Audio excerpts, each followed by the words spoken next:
How's it going today, folks? We are back with another episode, and today we're going to take a look at a very iconic nameplate from Harley Davidson.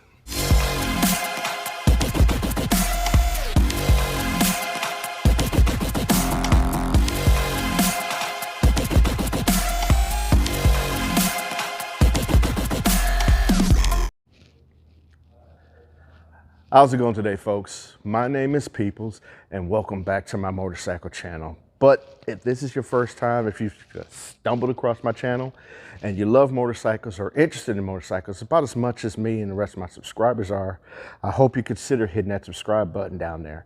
Because today we are going to talk about a motorcycle nameplate that has been with Harley Davidson for over 3 decades, 32 years. And it's got its very national debut on a very big screen back in 1991 in the movie Terminator 2. This right here is the latest carnation. This is the 2022 Harley Davidson Fat Boy 114.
Okay, now that you've had a good look at this motorcycle, let's start with the heart of it.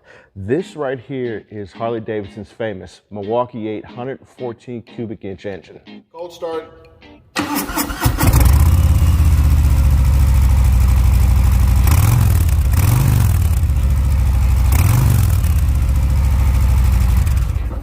This is Harley Davidson's state-of-the-art Milwaukee 8 engine. As you can see, it's 114 cubic inches or 1868 cc's, and it features 4 valves and 2 spark plugs at the center of the combustion pallets on each cylinder. It produces 119 pound-feet of torque, and it still gets 47 miles to the gallon.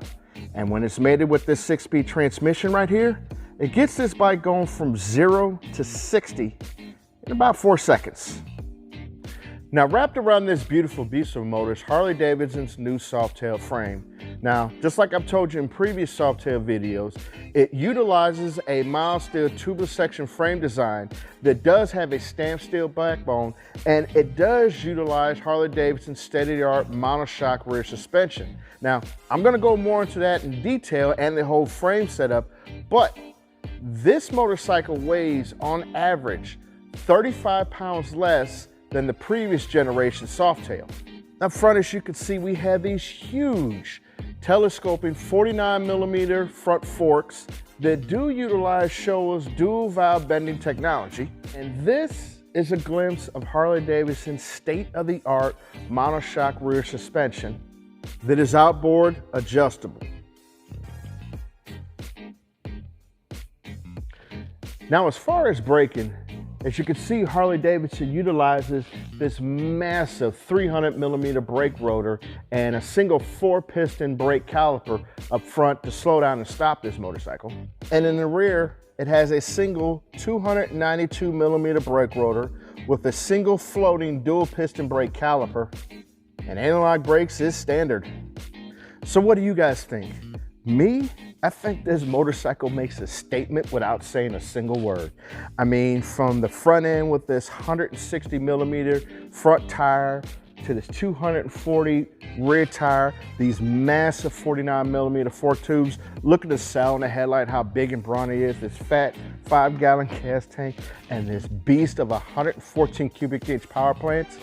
Like I said, I think this motorcycle pays respect and homage to the Fat Boy nameplates that was introduced and made so popular and a star from the 1991 Terminator movie. And I personally think that Arnold Schwarzenegger would love to ride this motorcycle if they ever decide to make another Terminator with him riding a bike, and a good one. But anyway, enough about that. This is a great bike. I've ridden Softails, and I've ridden Softails 1,000 miles in one day. With this new frame, the adjustable suspension, it is very smooth, very comfortable, and very easy to handle on the highway to go long distances, and it doesn't wear you out. But at the same time, it's so light and nimble that if you get into rushing hour traffic, it's real easy to maneuver in and out of cars, and in downtown and urban and city traffic, you can get around real easy. It's not a big motorcycle. Yes, it does weigh 700 pounds, but trust me, it doesn't feel like a big motorcycle at all, not like a touring bike or anything like that. I think this bike does a lot of great things. Like I said, it's easy to ride, it gets great fuel economy, 47 miles to the gallon, and if you're looking for something that you pull up at a bike night and said, hey, look at me, wow, this is that bike and this will do it for you, with actually not spending a whole lot of money. So, like I said, don't take my word for it. Why don't you go to your closest Harley dealership, go in there, check it out, take a close look for yourself. And if you are motorcycle endorsed, take one for a ride. See how good it rides, see how incredible the bike accelerates, how well it stops, the way it maneuvers, the way it handles, just in stop and go traffic, around town traffic, or getting it out on the highway. Like I said, see for yourself, riding is believing. So with that being said, I'm gonna leave a link to Harley Davidson. And like I said, what you do, you go to your locator, put in your zip code, find the closest Harley Davidson dealership, go in there and ask to take one for a test ride. Like I said, riding is believing, and give the bike a fair shake of it. I don't think there's anything out in the market that quite compares to it. But with that being said, yeah, I'm gonna try to get out on this wet, soggy day and hit a couple corners myself. Once again, like I said, we have new Ride with Peoplz merchandise. So I'm also gonna put a link in the description to my online store, so check that out. And please, like I said, if you do like motorcycles and you wanna learn more about any particular one or the motorcycle culture in general, or just like watching about motorcycles, that you do consider hitting that subscribe button down there. And please give me a thumbs up, like, share it, and like I said, if you feel friendly, leave me a friendly comment. So until next time, let's ride again soon.